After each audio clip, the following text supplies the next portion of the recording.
Greetings and welcome to the Destination Goa Trance podcast, bringing in-depth interviews with artists, label people, organizers from the golden age of the 90s to the modern era. My name is Simon Peter and I'm here with the one and only Tibus.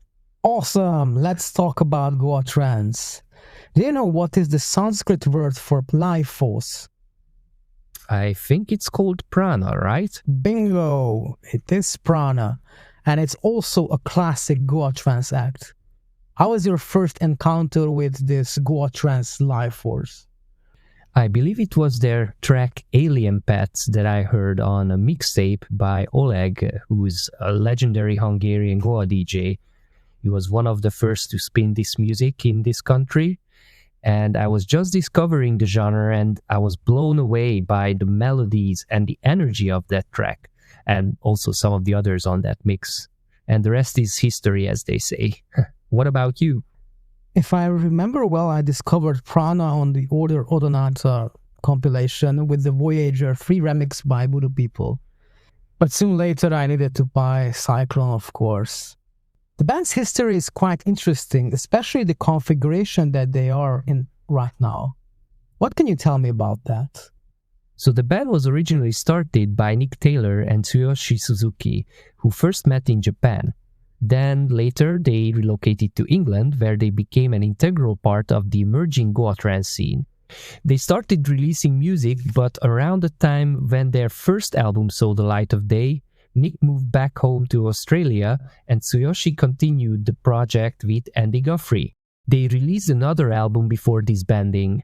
Then the three of them returned in the past decade as a supergroup for live performances. They also started collaborating on music together, which resulted in a new album. What can you tell about that? The album is called Sense of Unity. It came out last year digitally and this year physically. For me, the band continued where they left off with their second album. It's 90s Goa trance in a modern form with contemporary sound that fits with modern dance floors. Of course, we asked about this release and their classics as well. Enjoy our interview with the full band. How did you guys meet and decide to create music together? The legend says that you were working as a waiter and Nick came into the restaurant looking for a job, something like this, right? I mean, we weren't actually looking for a drummer. We'd just been jamming, me and a friend of mine, in a studio in Tokyo with the drummer that owned the studio. And we came into the African restaurant and Tsuyoshi was a friendly waiter and we had our guitars with us.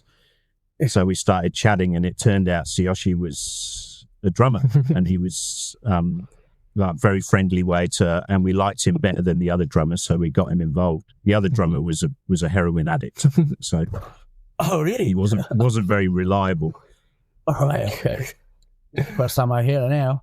Yeah, well there you go. Yeah, we picked you because you weren't a heroin addict. And your first project was Blizzed, right? Well, the first project was actually a rock band called Smoking Honey, but it didn't last very long. And then, yeah, Blizzed. And tell us a little bit about Blizzed, because people know about Prana, but this released one album, Rite of Passage. But it's this thing is it's like when we just bumped in together, I started getting more like more into to me and Nick is like talking about more electronic, like kind of like more cutting new wave, like kind of stuff that I've been doing it with the Japanese guys called Take, who is my high school classmate, and I told Nick about it, and he's been really keen, like really interested, like join us, and then we started making music, like three of us together, me and Nick and Take. That's how it started, didn't we, exactly? Yeah, we just started going out to clubs like every week, listening to house music and techno music. So we were getting a bit bored of the guitars and the drums and whatnot. Yeah. More catchy kind of. Yeah, Take had a sound, Atari computer, and yeah, sort of very basic equipment, but it was something we could start learning how to make electronic music with. And then after, I think we'd had like 2 or 3 sessions with him, and then he went into his cupboard and he brought out a Roland SH-101, and it's the first time I'd ever got my hands on an analog synth. And that's when it really started, when we realized we could make the noises we wanted to.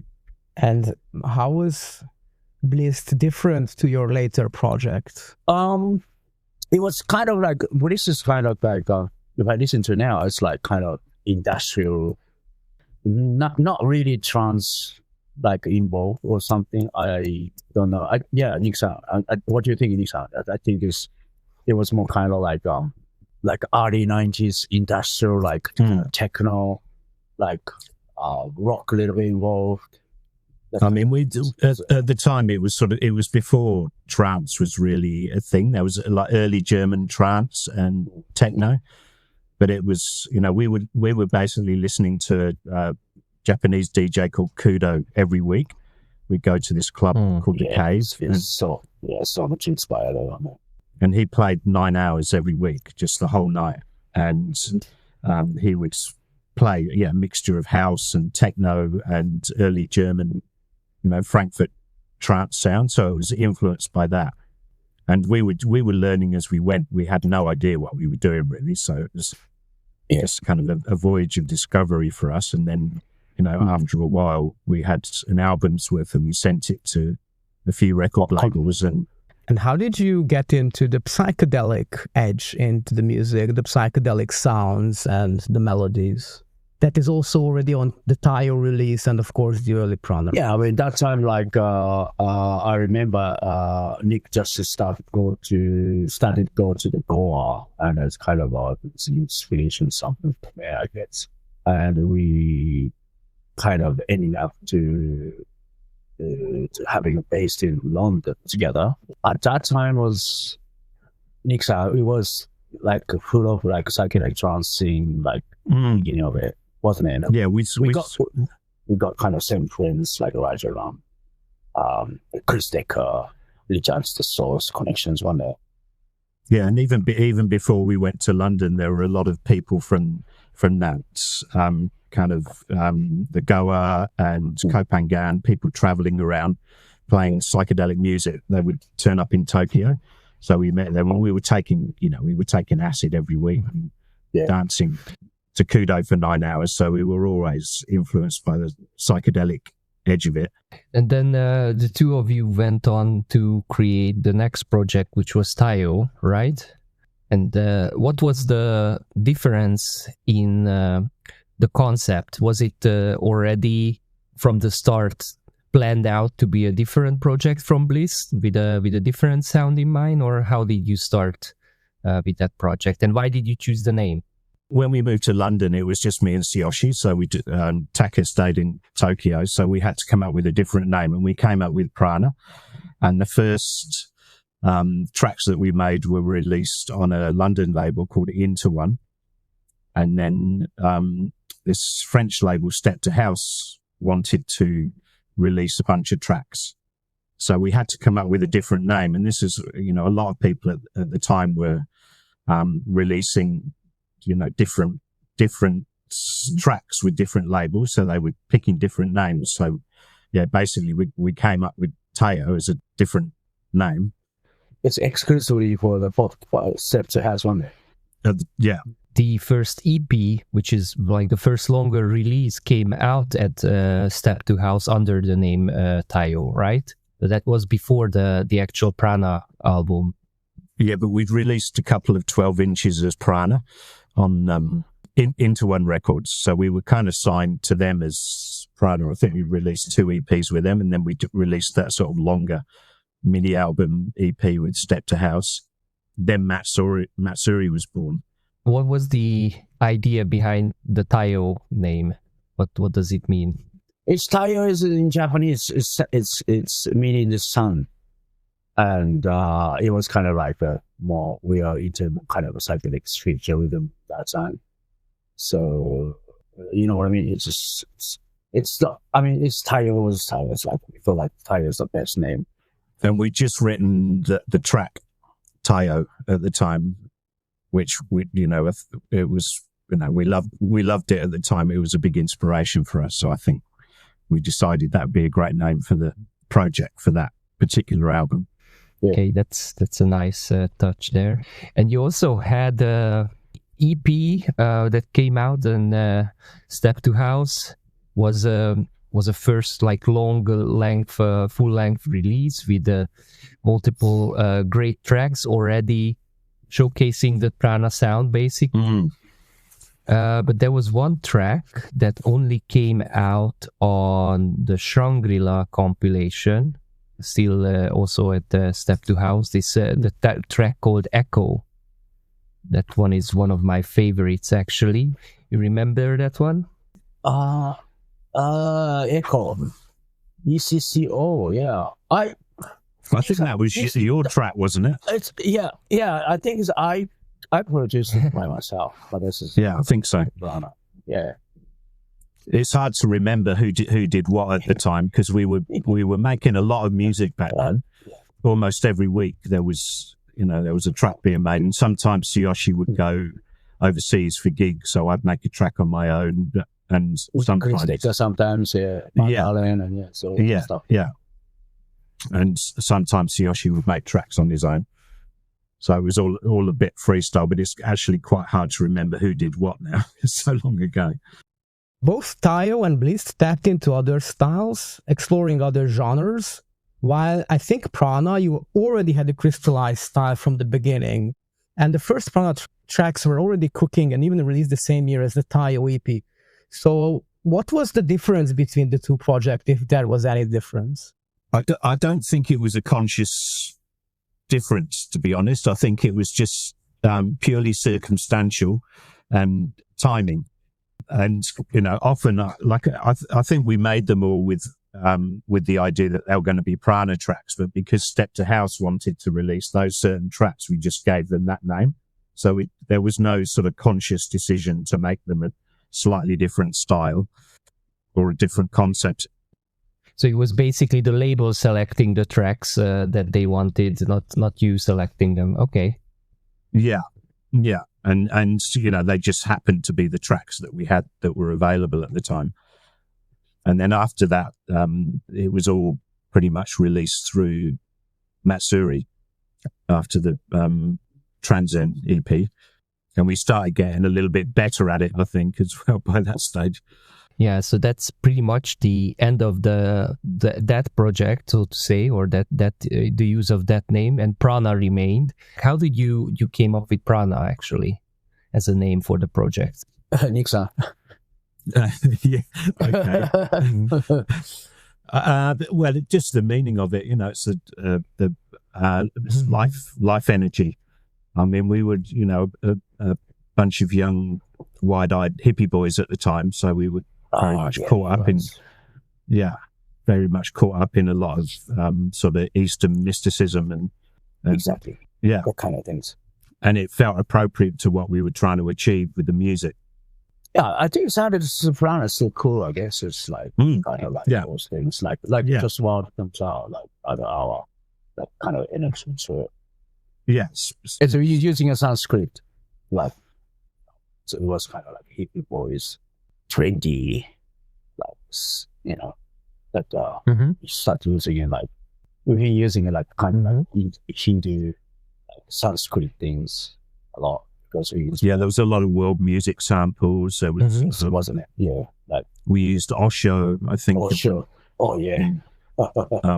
Baraka. Baraka.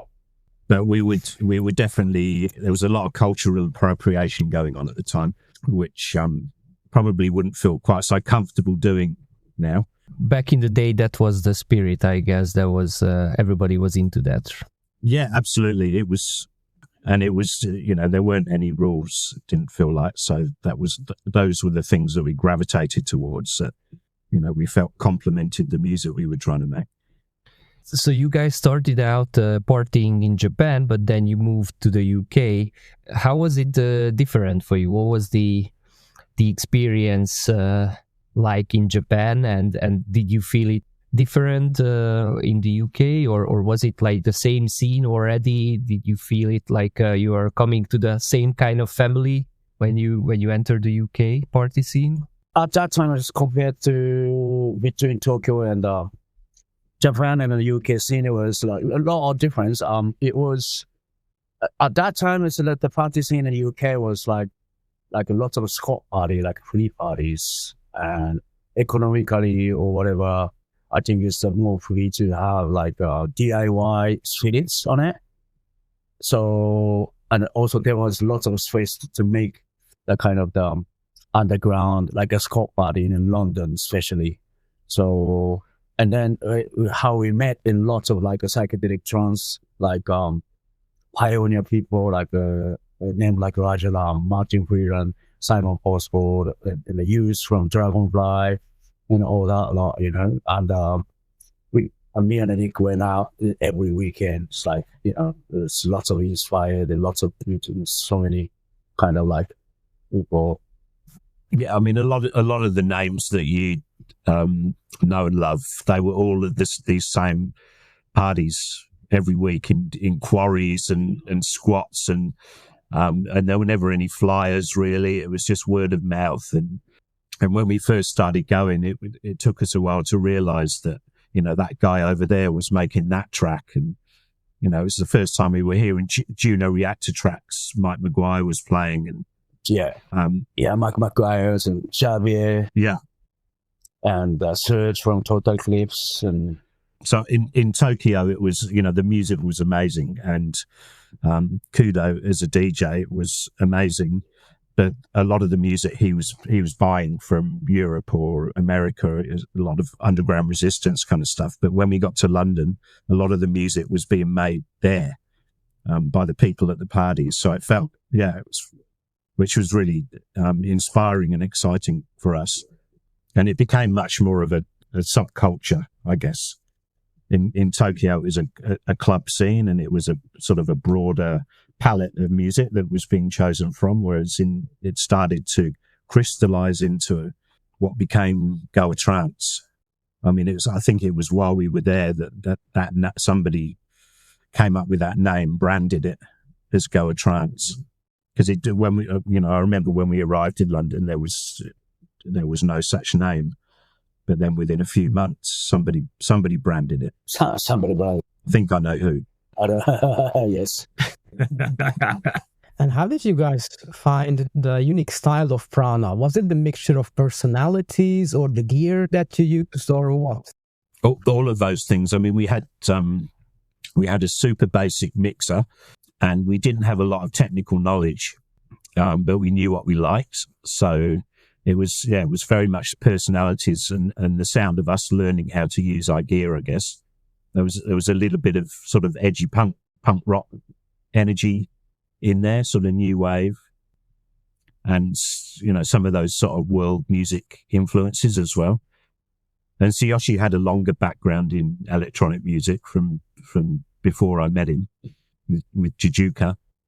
Yes, Jujuka, yeah. Oh, I didn't know that project goes back so long. It was both before and after Prana. Yeah, before and after. Yeah, exactly. The first Prana track was released, I think, on the Order Odonata compilation, the Voyager 3 remix by Voodoo People. Is that true? Is that the very first release of Prana? No. It was the first release was the Genesis EP on Intawan Records. And then there was another EP. I can't remember what was on that. Mikoshi. That's it. Yeah, maybe there were 2 or 3 just vinyl only releases, and then Paul Jackson, Voodoo People, he really liked Voyager 3, the track we just made. So yeah, one night me and him had the studio in Butterfly, and we just did that one together. Mark Ainley actually wrote that your early recordings were done at Butterfly Studios. So how was that? Oh, it was such a treat to be able to go and use a proper studio and a big mixing desk and serious monitors and lots of other synths to play with. It was, we were like kids in a candy store. Yeah, exactly. Yeah, I think we did 2 or 3 tracks there. Well, we did a Pneumatic, didn't we? Pneumatic and Mugen. Yeah, and then Mugen, yeah. And the Voyager remix. And the Voyager remix, yeah, I think. But it was very exciting for us to get to meet those guys. Simon Posford was in there working all the time, and Martin Friedland was working in there a lot. The tip guys and youth, youth, and as well. It was a real sort of hive of creativity at the time. So it was, very inspiring. Steve Hinachi, wasn't it? Also, System 7 was recording it. Mm-hmm. Enemy Cat, yeah. Mm. And I remember there was a dude, Greg Hunter. Hunter? Yeah, he was like a dub producer, and he'd be one of because they had like the main studio, and then there was a couple of smaller ones, and he'd wander into a room, and he'd be there on a big mixing desk, just making some incredible dub track. So just all sorts of kind of creative, geniuses in there, really. Yeah. Chris Decker is also credited on some early tracks, right? So how did you meet up with Chris, and how did this collaboration go with? It's like Andy's. Well, actually, Nick-san, you brought I met him on actually through. On he was as a studio owner. He was an old friend of my wife at the time. Chris was with a woman called Antara, who did a lot of the chakra journeys at Return to the Source.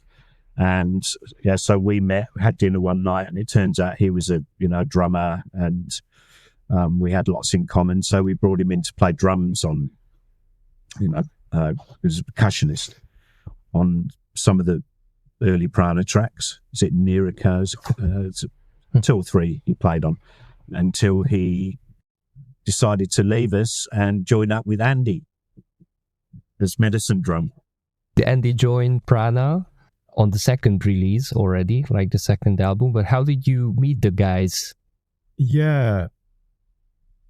Well, I was going to Return to the Source parties. I'd actually hooked up with Chris Decker just before he got together with the other organizers of the Return to the Source party to organize a Return to the Source party. And we had met up, and I can't remember exactly how we met, but it was through, he got in touch some reason. I can't remember exactly what the initial trigger was, but we were working on some stuff.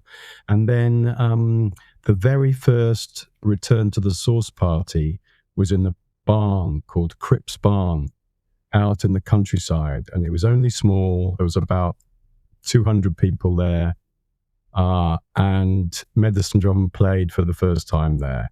And it was an amazing night. It was the first time I'd heard so much what I now know to be Goa trance in one night.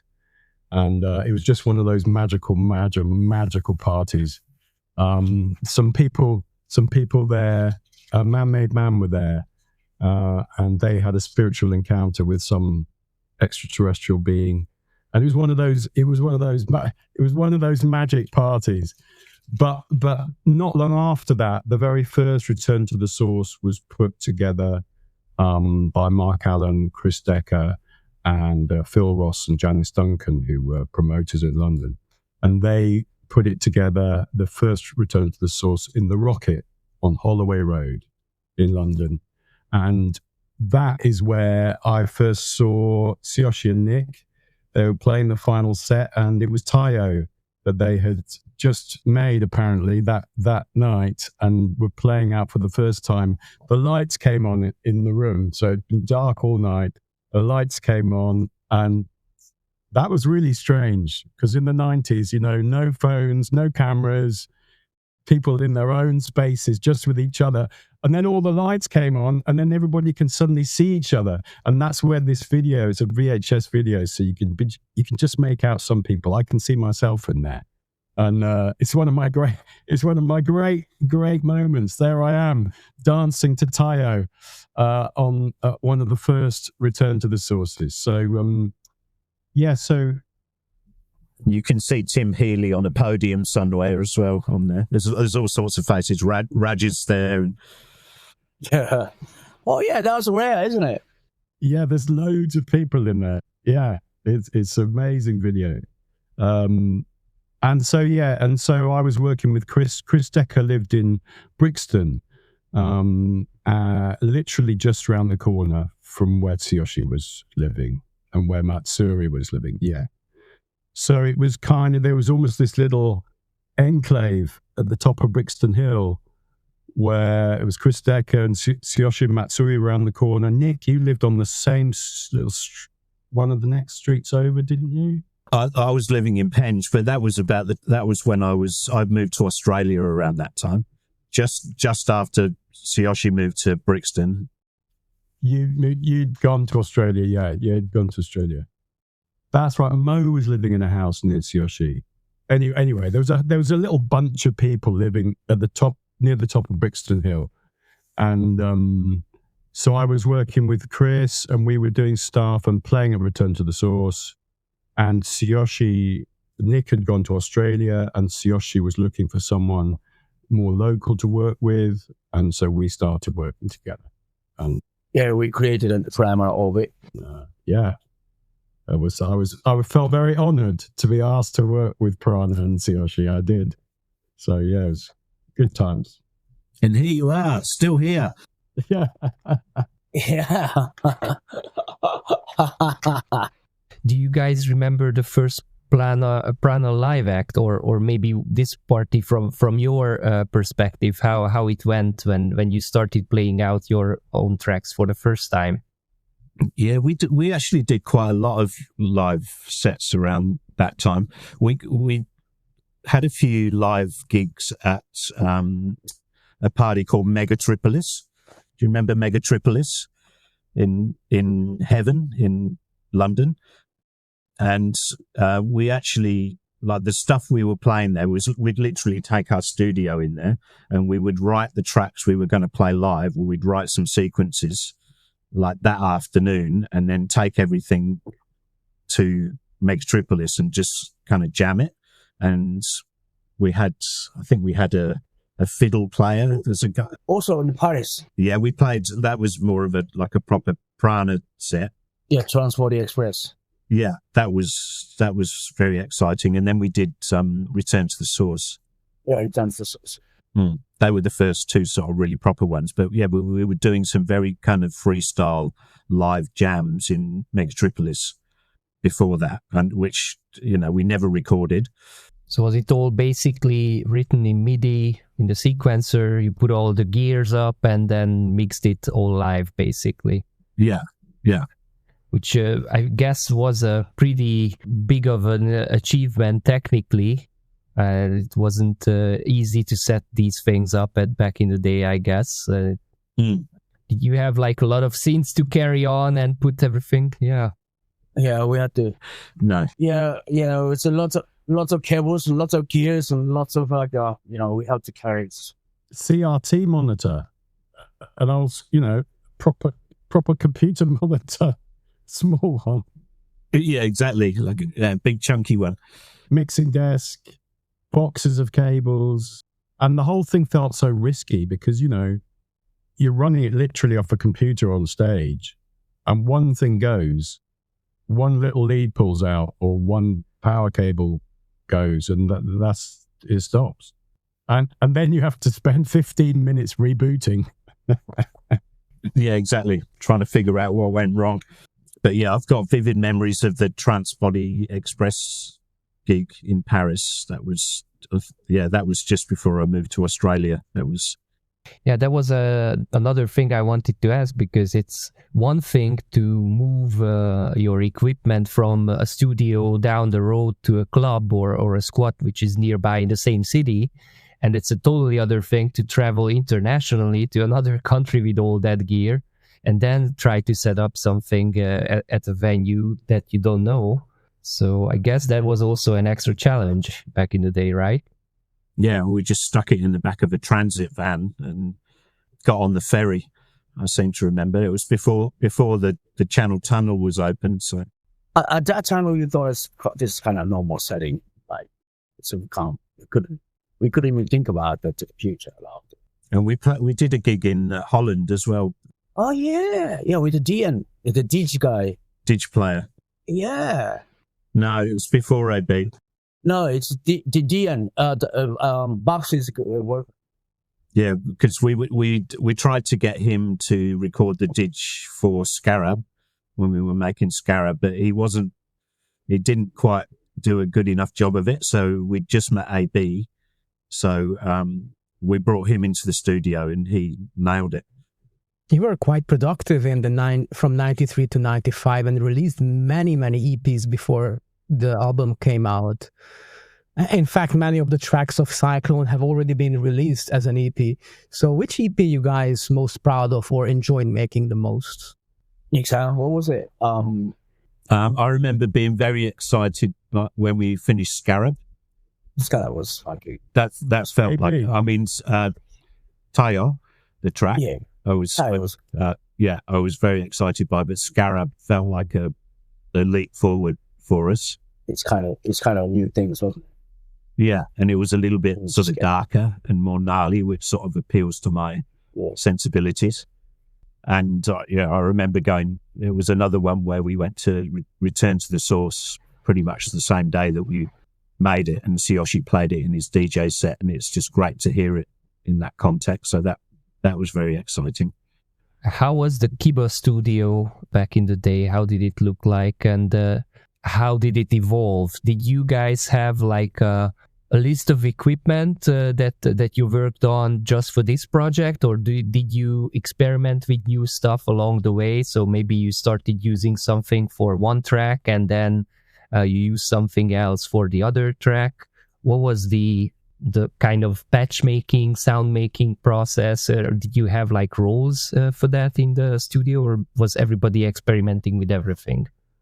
Tsuyoshi was very much on the 909 programming them because he's a drummer. So yeah, he was the beats guy, and he was doing a lot of the programming on the Atari, and I did a lot of the synth stuff. But it was a bit, there was a bit of crossover here and there, but that was kind of more, it was a very small room, and we had a sort of fairly limited collection of equipment. And every now and again, we'd borrow something. We borrowed a 303 once or twice, and that was a whole new adventure trying to figure out how to use that. Yeah, that's true. Right. Yeah. But yeah, we had, I had like a couple of synths, and Tsuyoshi had a couple of synths and a sampler and a 909. And so we just sort of put it all together and in a really tiny room. Yeah, I remember you had a Monopoly called stuff. It's a really good one. Yeah, called Monopoly in a Moog. And we had a Juno and a real 909, a really terrible mixer. It was Yamaha shit one. Yeah, really bad Yamaha mixer. So for the Cyclone album, you had the setup already, you worked on the tracks, and then was released in 96. How did you come up with the cover for the album? Do you remember? Yeah, the cover was like the guy called Tony from Sweden, my old friends from Goa. Somehow he gave me the picture of the past Cyclone, which is so we just come up with these pictures. I thought this is incredible. So was the idea of the Cyclone from him, or did you already have this as a title for the album back in the day, and he just drew? Yes. So it's just, I think so. And how did the album come together? How did you compile the tracks, Tsuyoshi? What was it? I think we just compiled the single stuff out, and we just adding in some stuff out because we want at that time I just set up a Matsuri, and we wanted to release like a Prana proper album, like compiling from all the singles stuff from the other labels and stuff like it's including Tayo and all that stuff, and officially I feel like this was like the Prana first album. I mean, on Matsuri, I think it's like kind of proper, and we went really well, I guess. I checked, and according to the internet, the most liked or played tracks are Kiba and Scarab. So what can you tell about these two tracks? I remember Kiba, was actually made in my bedroom in Henge it was just as I think you were in the process of moving to Crystal Palace to Brixton, I guess. to Brixton, and I was just about to leave to Australia, so we temporarily set the studio up on the floor in my bedroom in Yeah, I remember that. Henge, and then we made Kiba and Starchild in there, and Scarab was maybe the last track we'd made in Crystal Palace. Crystal Palace, yeah. Yeah. My favorite track is Moretsu. So what do you remember from that? And what is the sample saying? I could never fully understand. We're talking about Moretsu. What was the sample next time? Well, I think the Moretsu I made it by myself. Yeah. Well, Moretsu is like a combination between Indigo, some sounds from Indigo, and Baraka. Yeah. So you did like a mashup of mashup with this, yes. Yeah, with Indigo, which was an earlier track that we made, and Baraka, which had that. Was it higher and higher and higher? It's high, yeah. From Osho, Yeah. Oh, okay. Higher and higher and higher, and then you made that on your own, put it together, and made this song. Yes, that's what I call something Indigo Baraka mix or something. Yeah, there's also, if I know right, there was a nice story behind Star Child. You also mentioned that's also a great track. What's the story behind the sample in that one? It's Star Child's from Jazz. From Jazz, my son, who was around two at the time. Yeah, one day he allegedly, according to his mum, one day he was listening, we were playing one of our tracks, and he said, "This is not music, this is energy.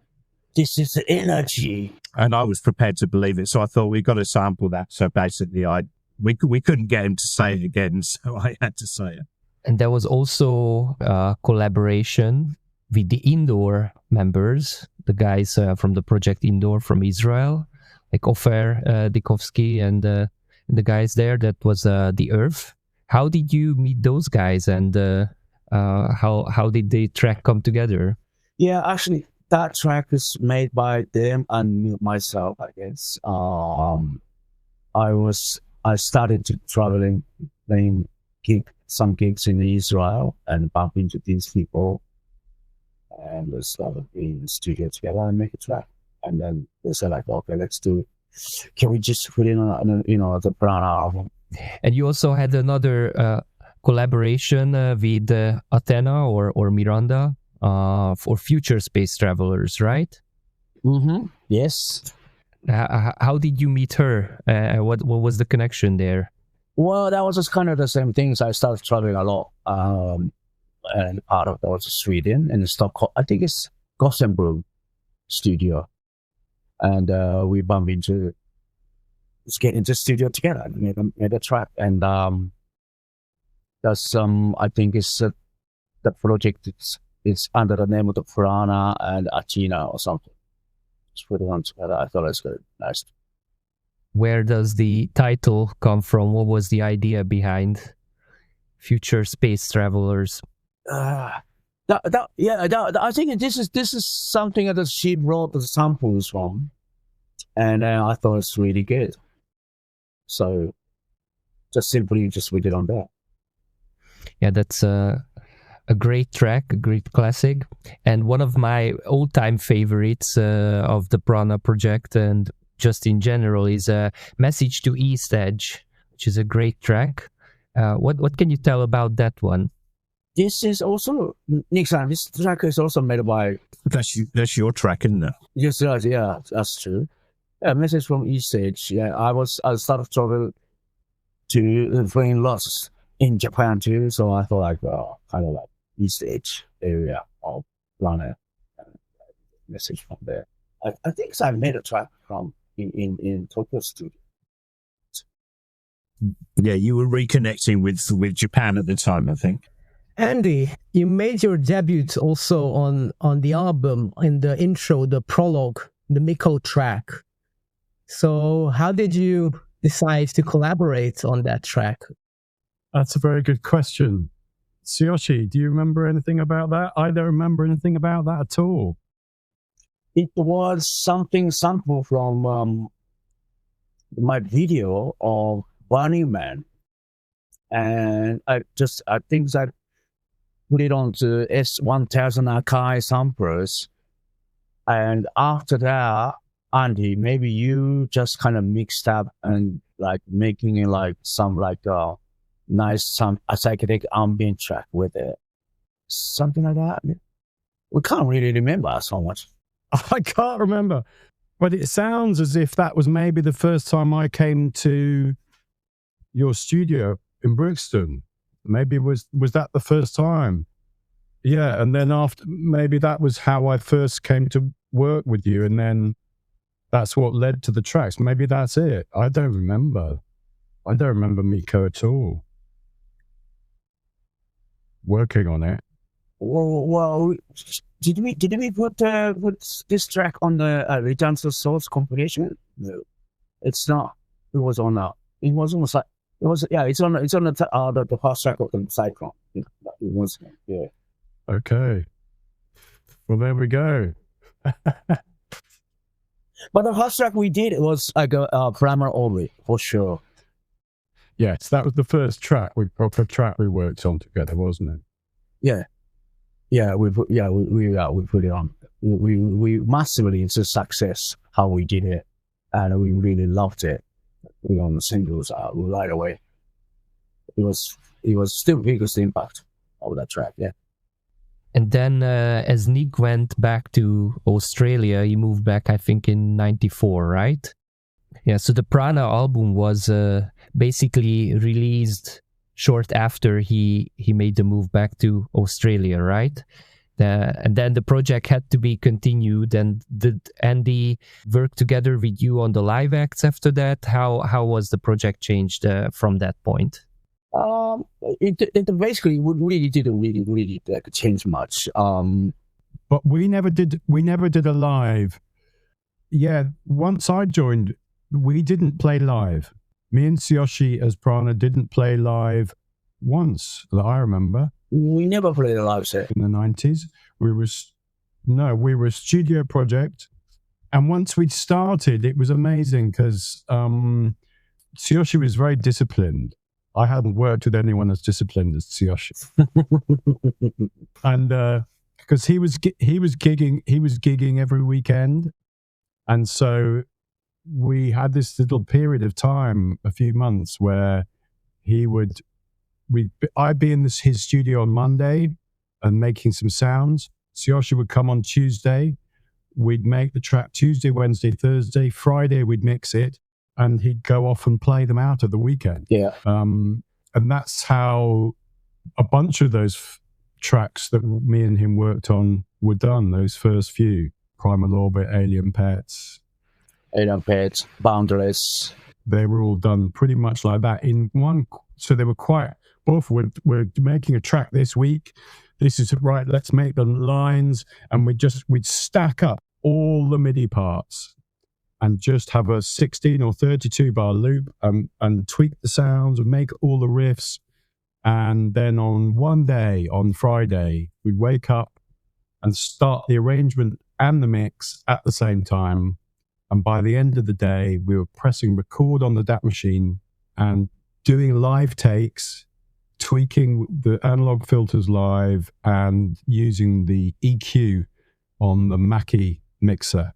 The low mid EQ on the Mackie mixer had a really sharp Q, so you could really sweep using it and make these really nice chewy noises. And I think that was quite a feature of quite a lot of trance that was made on those Mackie 8-bus mixers. Yeah, then by the end of the day, we had maybe 4 or 5 master versions on the DAT, and we'd listen back to them and try and hear the differences, choose one maybe. Sometimes I edited a couple bits together, and then it was done. So literally 4 days, 5 days, baff, track done. It was a great way to work, really good way to work. And over the weekend, I guess, Tsuyoshi, you could test the versions on the dance floors. Yeah, some of it, yes, of course, yes. Yeah.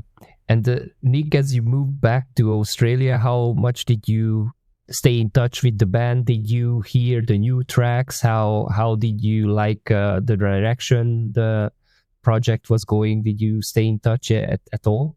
Oh, I thought it was great. Yeah, it sounded great. I mean, because I was we were still in touch.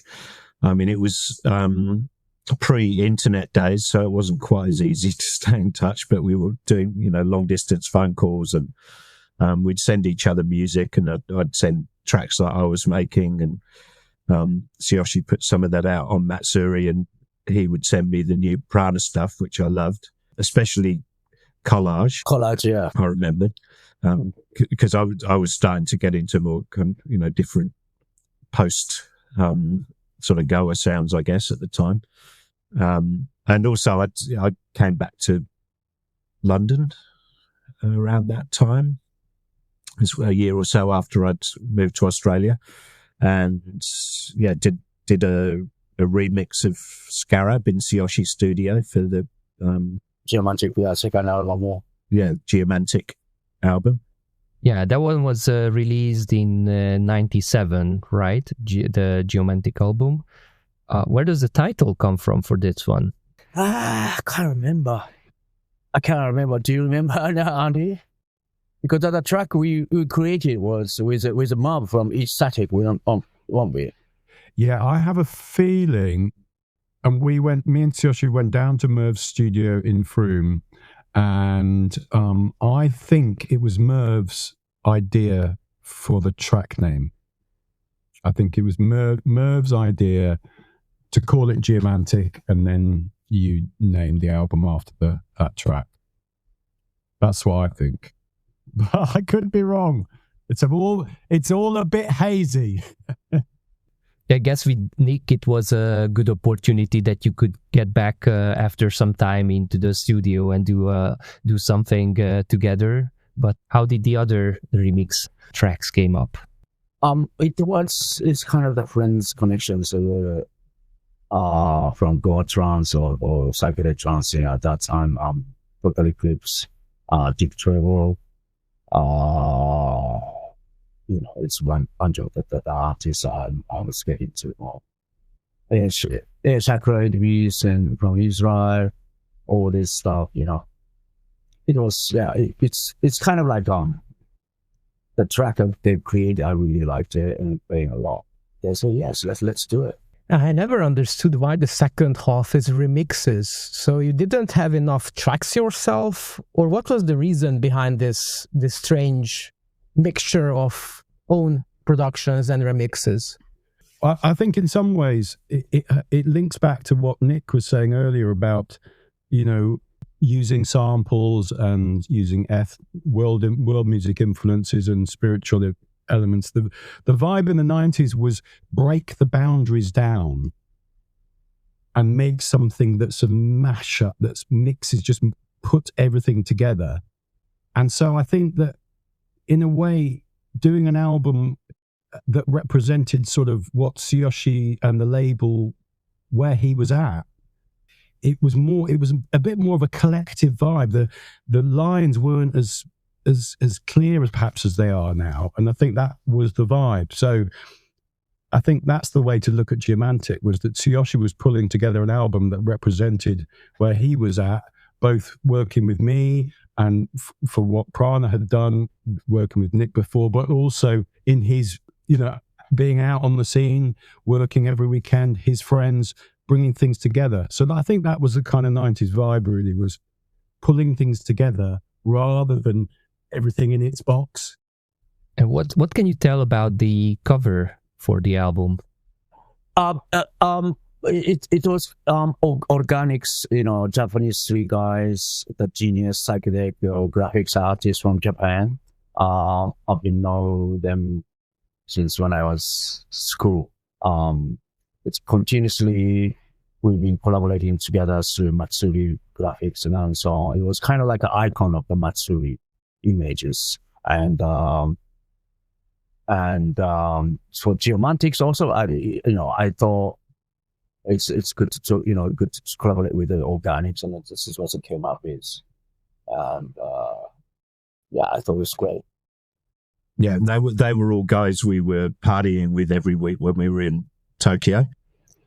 Yeah, we'd all kind of discovered techno electronic music at the same time.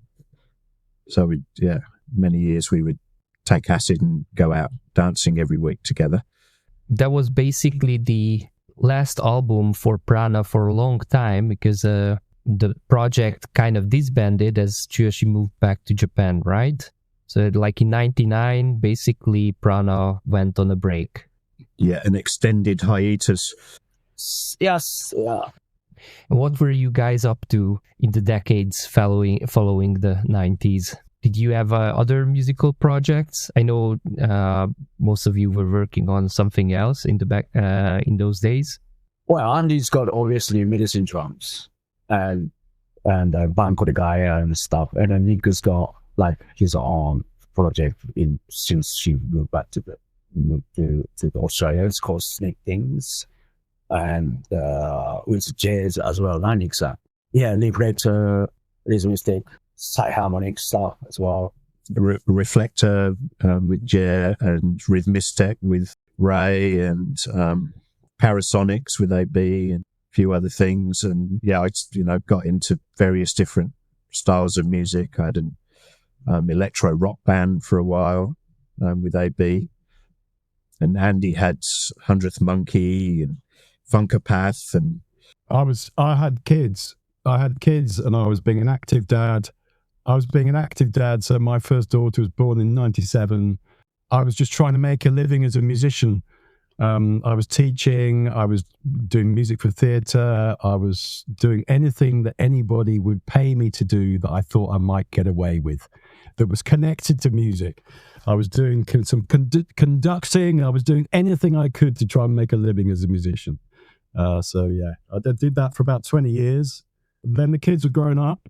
Yeah, and now your daughter is following up in your footsteps, right? She's also a DJ. She's a DJ. She's a trance DJ. She's not a side trance DJ, but she's into more sort of deep Adam Pitts kind of stuff. The modern, like it feels like music from the 90s made now, but without the trance top lines. Yeah, she's really good, actually.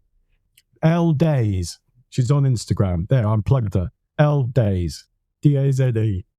All three of you got together first in 2013 for a party in Japan, right? So how did you organize it? How did the idea come? And how did it feel to play together, all three of you? It was kind of miracle stuff that I bumped into the guy, Yuta, in Tokyo. He wanted to bring Matsuri back again to, as we call Matsuri Digital, after the 90s sort of era. And he started making the Matsuri parties, and he just got ideas like, hey, why can't we just bring just Andy and Nick Taylor together? The three of us together. Let's do it. It's like, okay, let's do it. And then it start like talking to Nick. And yes, that's how we started to come back again, I guess. Yeah, we had like 1 or 2 days rehearsal. I think possibly it was like 2 hours or something rehearsal at Tsuyoshi's DJ school. Yeah, in my DJ school studio. Yeah, that was amazing. It was. It was such good fun. It was, and it was the first time we'd all three of us had worked together. So that was instantly lots of fun. It was instantly fun. It felt like a band, didn't it? It really felt like a band. Awesome. So even though you did not collaborate back in the day, Nick and Andy, you connected and clicked well.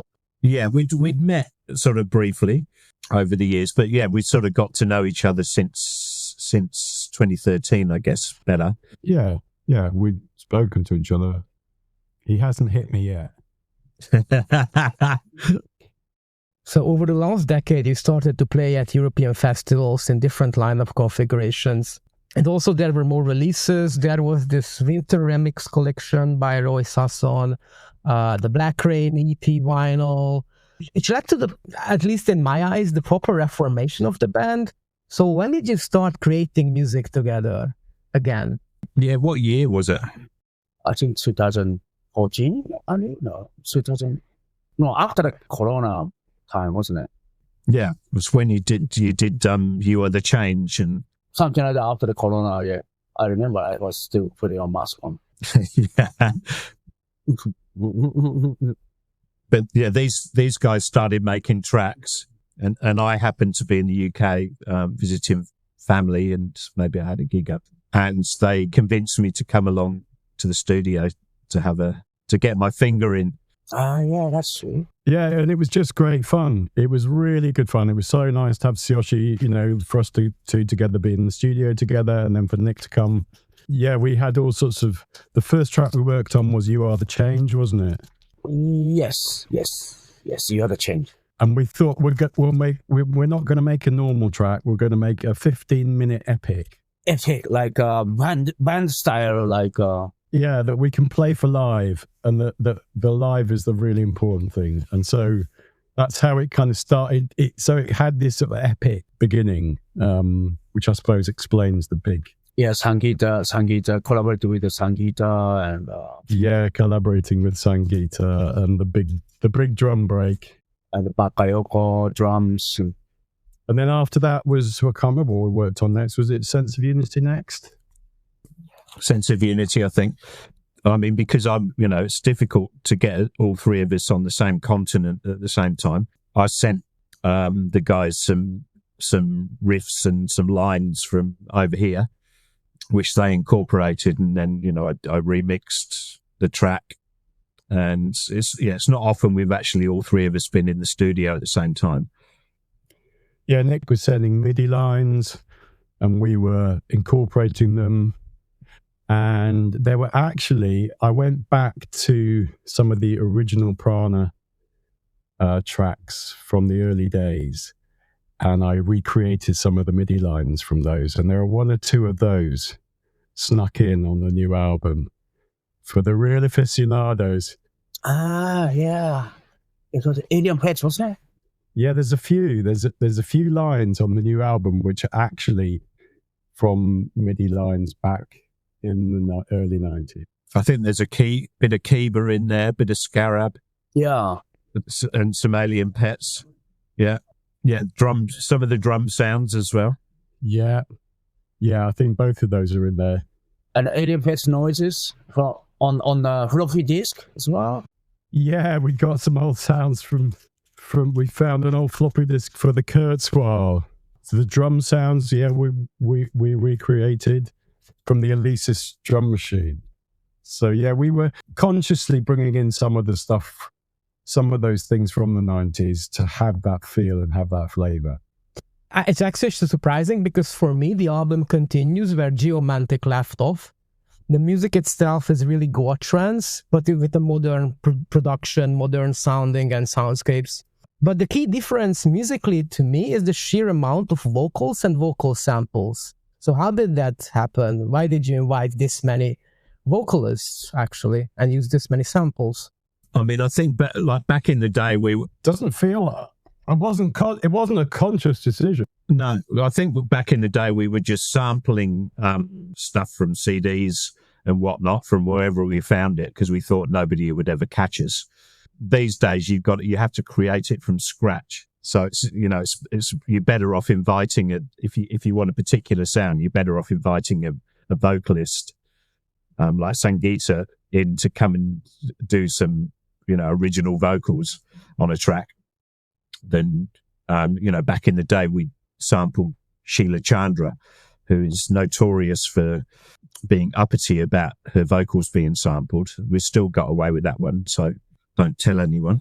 Yeah, I mean, I think that's absolutely right, Nick. I mean, when you've got the opportunity to work with someone like Sangita, who used to go raving in the 90s and is on a spiritual path herself and has been learning to sing in India and is of Indian heritage herself, then that brings something genuine and authentic and real to a track, rather than using, like we did in the 90s, like we were saying earlier, we would, like Nick was saying, we'd nick things. You just take anything and put it all in the cooking pot. But now I think we need to be a bit more responsible about where we get things from.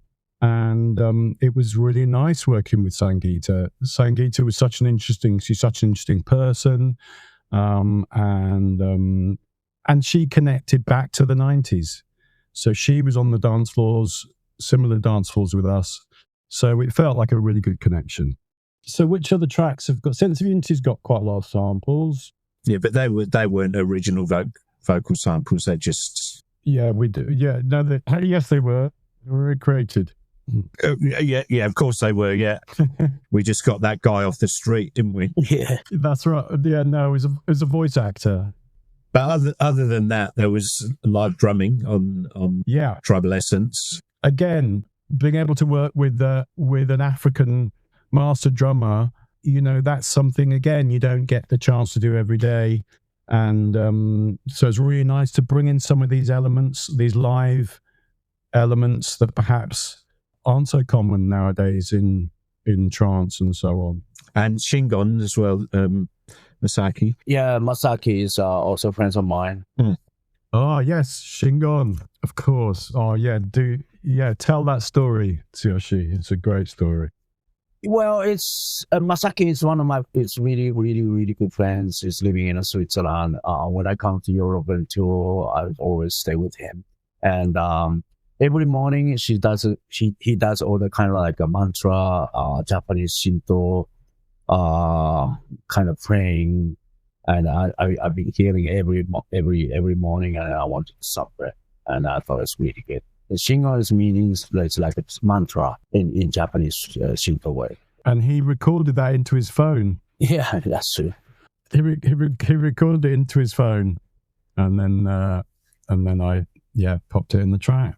It's great to have that too. Again, a Japanese person who chants every morning with Shinto chants, and we're using that rather than nicking something. So it's nice that it's got these. There's something real about it. There's something real in the origin of it, which I think is important. Well, there's a personal connection to it. I think it makes a difference. So the album recording process was basically a long distance collaboration, not just between the three of you, but also other collaborators sometimes just sent in stuff, and then you ended up mixing all those elements together, or did you have like proper sessions where all three of you managed to get together and finalize the tracks? I think we had one. There was only one time where three of us were in the studio together. Maybe there were times where me and Tsuyoshi were in the studio, and times when me and Andy were in the studio, and lots of times when Tsuyoshi and Andy were in the studio.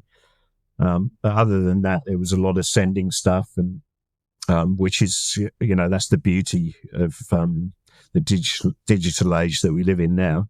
It's a lot easier to do that, and collaborating with the Ethnica guys as well. It was very much about that. Ethnica guys, yeah. Let's quickly go through all the tracks then. So the album starts with You Are the Change, with vocals from Sangeeta. What is she singing about, and why is this the opening track? Why did you choose it to be the opening track? She's singing mantras, and I'm afraid I can't tell you exactly which deity the mantra is connected to, but she is singing genuine mantras. And it's just a really epic beginning, isn't it? The second track, Tribal Essence, has another guest, the djembe player Asumana Bakayoko, and also it has a crushing acid line. So what do you remember creating this track? Yeah, it was inspiration from German techno project. It's called Daddy Rom. Like acid techno, only percussion, looping stuff. Like this was like our inspiration.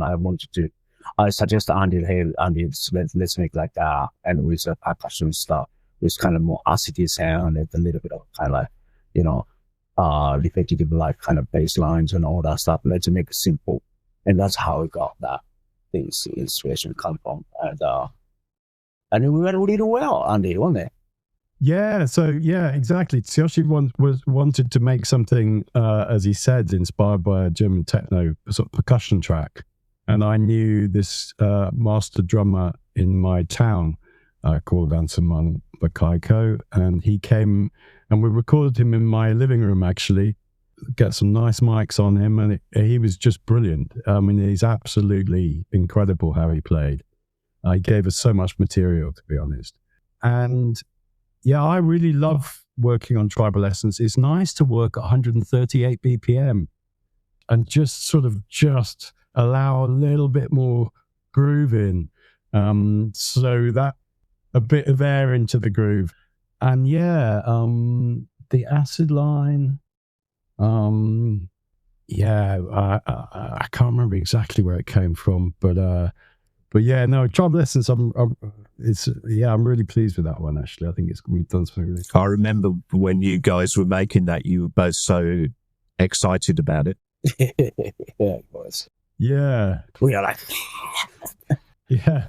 I remember the first time we played it at ZNA. Yeah, that's right. And because that was the first time we hadn't even finished it. No, we wanted to try it. Yeah, we hadn't even finished it when we played it at ZNA. We wanted to try it out, and it kicked. And we were a bit worried about it being 138 BPM, you know, on the main stage dance floor and everything. But it flew, yeah. The third track is the collaboration with Ethnica. So how did you collaborate? And we did an interview with Ethnica 2 weeks ago.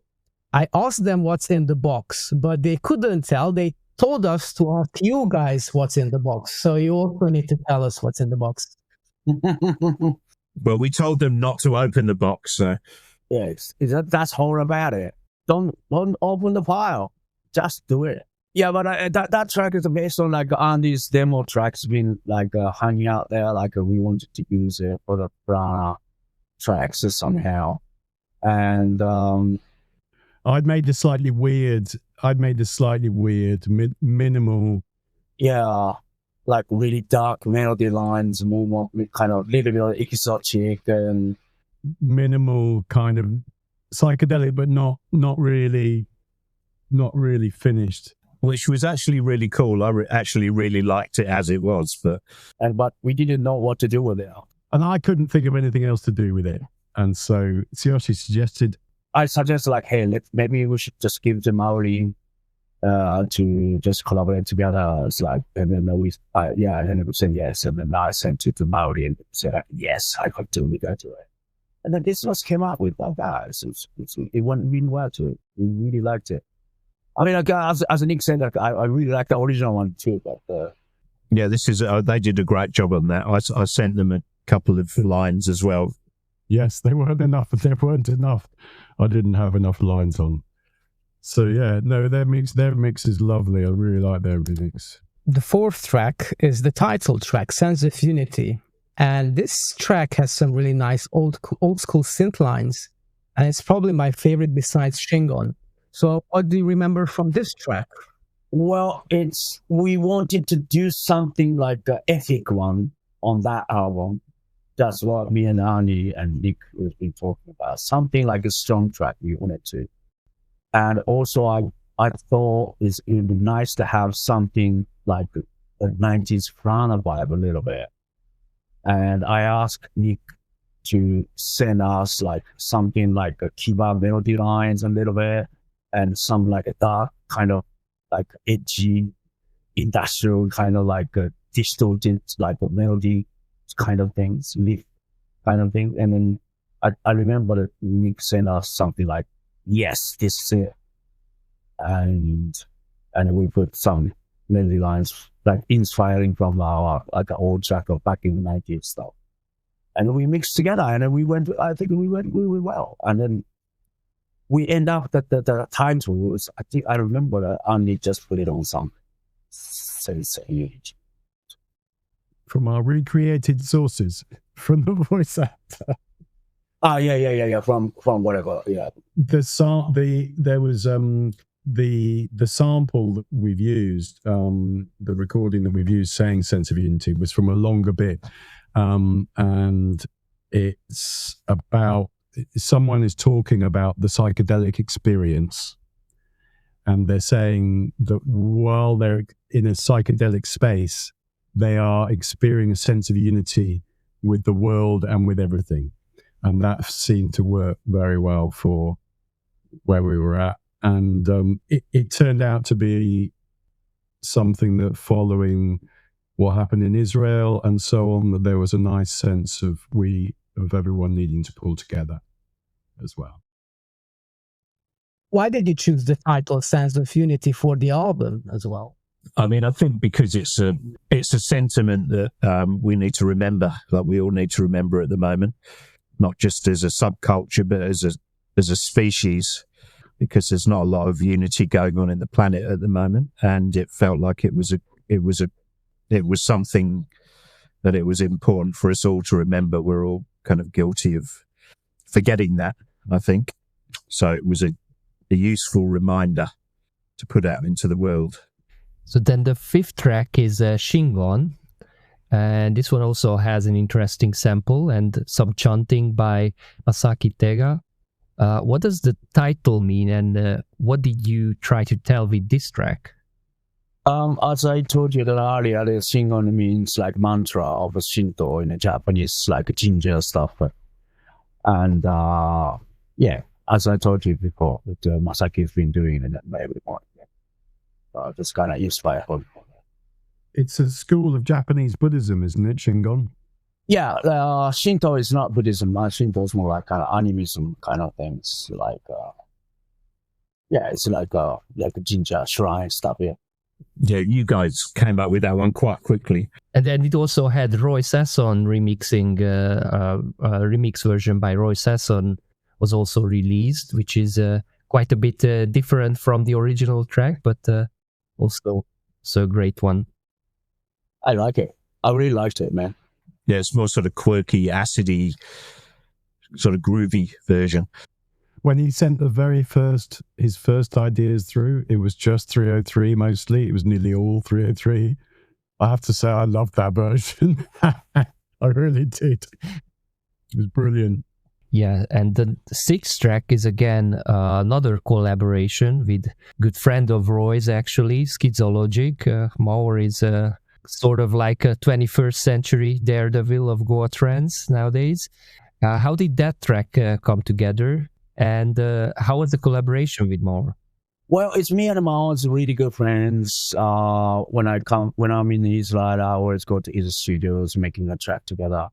And originally, I just made something for Prana, like by myself, under the name of the Prana. And I just came up with like the one file to it and send it to Maur. They just see what he thinks, and then he wanted to just collaborate together.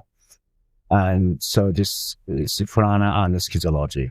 It's come out like, it's like it's also inspiring from the 90s style. I took samples from the mix from my 90s DJs, stuff like that. And that's how it came up. And then I thought maybe nice to put it on the album. And then I get it. There's a Tayo sample in there as well, isn't there? Exactly, yeah. And I got authorization from Andy, and then he said, yes, of course, do it. And Maur was involved a lot in not just that track, but obviously in mastering the album and in mixing Tribal Essence, which he did an amazing job on, and on the mastering of the album, all of which sounds amazing. The vinyl in particular sounds fantastic, really does. So Maur's been really important. Yeah, very supportive and very talented, a really genius, and a really nice guy as well. Lovely guy. So then the last track is Nick's rework of Sense of Unity. Nick, what did you try to achieve with the darker version of that track? Because I tried to sort of introduce a flavour of what I was doing after I got to Australia. So a bit more of the sort of Aussie style, but with a little bit of kind of updated techie influence in there. I mean, since the late 90s, I haven't really been either making or playing Goa trance or side trance. I've been much more into sort of techno and whatnot. So it's trying to bring a little bit more of that influence in there, just to, try and bring a little bit more of another flavor onto the album. There's also the Remember the Slime sample there as a kind of a callback to the Shaolin Wooden Man, right? Yeah. Slime. Yeah, that was a bit of an homage to Ollie at the time, who was, really sick and has, unfortunately since passed away. Yeah, I just wanted to pay a little bit of homage to him. And the whole sense of unity thing, I wanted to bring it down to kind of a protozoan level. So we're all part of the same kind of slime with all the other life forms on the planet. We've all emerged from the slime. So I wanted to remember that. It's our return. Yeah, exactly. Yeah. Sooner rather than later, by the look of it. And to the slime we will return. So the CD version of the album comes with a somewhat more aggressive, melancholic track in the end called Desiring Machines, which has like a really nice old school rhythm. What can you tell about this track? Yeah, this actually came about when Tsuyoshi visited me over here a couple of years ago. And he stayed for 2 or 3 days in Australia. So we made a start on that track while he was here. Yeah, we wanted to do something a little bit more sort of almost a proto trance, like early before Goa trance, about bringing that very early kind of almost EBM industrial vibe. Yeah, there was a storm happening one day, so we tried to incorporate that into the beginning of it. And it's a callback to some of the philosophy I've been studying over the last few years as well. The album cover looks really nice. Can you tell a little bit about who created it and how does it symbolize the album for you guys? And I think I just discovered this, that there is this triangle in the middle. Does this symbolize you three? Yeah, we decided it does. Yeah, that's the sense of unity between the three of us. Yeah, this is actually, it was created by Casey, who's a Japanese psychedelic artist that me and Tsuyoshi have known for many years. He was in Goa in the sort of late 80s, early 90s, doing paintings, and he was, making batiks and T-shirts and whatnot, and he's still operational in Japan. He's played psychedelic rock in a band. He's a total tripper, to be honest. So we felt that it would be great if he could interpret the album for us. And it was a hell of a process.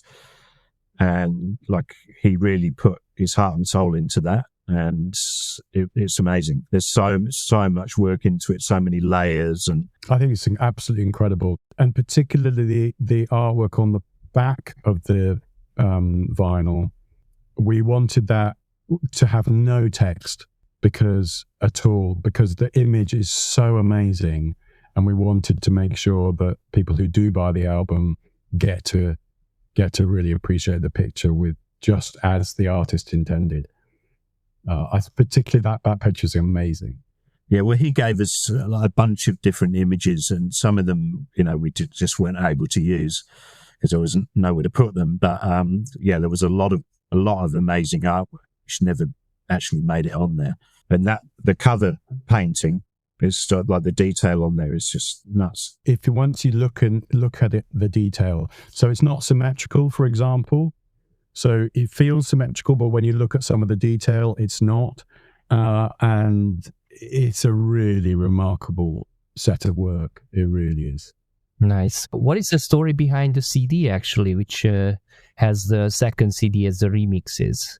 How did those come together?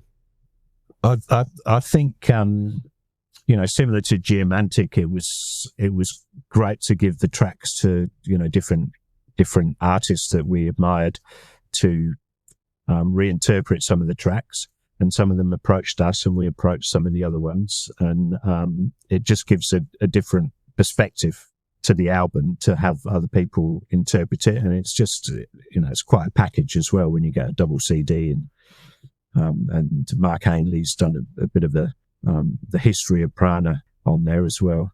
And I believe there are tracks on the CD which aren't available elsewhere. I think that the only way to get some of those tracks is from the CD.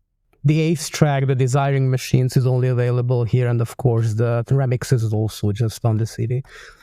And talking about remixes, so I did a little research because I had the feeling that Prana would be probably the most remixed Go artist ever compared to the number of released tracks. And actually, it's true. So you have released 42 tracks in total and 48 remixes of your tracks. So there are 6 more remixes totally. Oh, wow. Yeah, okay. Interesting. So what do you think? How did that happen? I think that's what happens when Tsuyoshi is because Tsuyoshi is out and meeting everyone all the time, and he's going to gigs and meeting people, and he knows a lot of people, and pretty much all of them were instigated by him.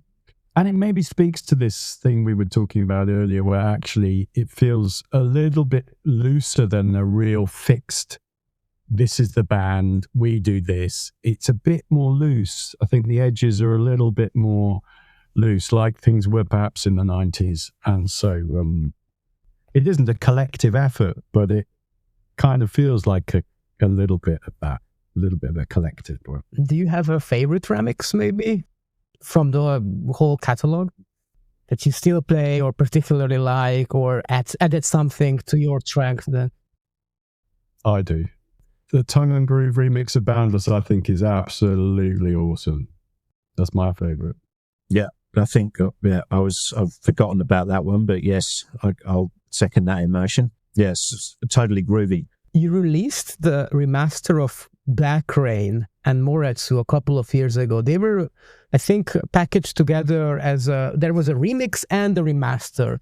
So I wonder, are there plans that you might remaster all your both of your albums, or these were just outliers? I think that was probably an outlier, but who knows? That's kind of Tsuyoshi's department more than anything, and I think because Roy, who has a great amount of enthusiasm for the project, he basically did that off his own back, and we all loved it. So Matsuri put it out, and he's done that for a couple of my old tracks as well. And I think he's just got a great passion for a lot of music that's probably a little bit more obscure from back in the day. So he just reimagines it and reinterprets it. And Tsuyoshi and Hiroko decided to put it out, which is great. Yeah, there's a new version, a slight remake, remaster of Primal Orbit, which Mao did, didn't he? I think Mao did that. Has that been released? No. Has it? Or is it just... I'm not sure. I know we've played it, but... We play it. We play it because it does sound... It sounds... Yeah. Are there any plans for gigs for the near future? I know you guys are coming to Apsara this summer, but maybe it would be not the full band this time, right? Yeah, so the last gig was in Goa, and Nick and Tsuyoshi did that, and I wasn't there for that one. And for Apsara, Nick won't be there, so it'll be me and Tsuyoshi. And when we live across 3 continents, it can be, but it also, I think, in a way, it speaks to what we were talking about, where the edges of things are maybe a little bit blurry, and so this slight collective vibe, I think it works well with that. And it's always brilliant when the 3 of us are on stage. I love that. It's always more fun if the 3 of us are there. It is, but but it works just as well with 2. So are there further plans for the project? We really are happy that the new album came out, but of course now we can't get enough of it. So can we expect anything more? Yeah. Tsuyoshi's passing by here again in a couple of months, so we'll certainly take the opportunity to do something while he's here, and I'm sure him and Andy are going to be getting together again in the next few months. I am a bit old school. I find I like working with people in the same space. I am a bit old school like that. I find working remotely and sending each other things, and for me that can really work, especially if you're finishing things and doing things. But when you're creating music, it's nice to do it and actually be in the room together. Yeah, to come up with the kernel of an idea, like the basis of a track, then I think it's better to be sitting next to each other. So hopefully Tsuyoshi will be in Europe over the summer, and we'll get some time to work on some new stuff. And I'll be back in Europe next year, so hopefully we'll get some time then. And to wrap it up, what is your favorite Prana track from all the releases? Can you name a one, maybe, or two? I love all of it, to be honest. Especially, I mean, you know what I mean? Because I collaborate with Andy. I collaborate with Nick Taylor and early 90s and late 90s. And if I could just maybe separate it between, if I, I could have maybe 2 tracks at the moment. The one is with Nick Taylor. Me and Nick Taylor created this track called Scholar. And this is one of my favorite. And me and Andy's created one track. It's called Primal Orbit. That was first track we created it, and it still really, really works so well on my DJ set. So I'm really grateful for that. I mean, I've got a shout out to Collage. I love Collage, and from mine and Tsuyoshi's era, Scarab, I have to say, or Scarab or Tayo. That's 3. And I'm going to say Tayo is my desert island Prana track. If I could only take one Prana track with me, then Tayo would be the track, partly because of the memories from hearing it for the first time at Return to the Source, but also I think it's an absolute genius track. And probably I really like Tribal Essence. I love Tribal Essence, and I love how it's turned out. And that was our interview with the 3 members of Prana. We hope you enjoyed it. Don't forget to check out their new album, Sense of Unity, out now on Bandcamp at Matsuri Digital and Suntrip Records. Thanks for listening, people. If you enjoyed the podcast, hit the like button and be sure to subscribe. If you have any ideas, questions, leave a comment or message us on Facebook.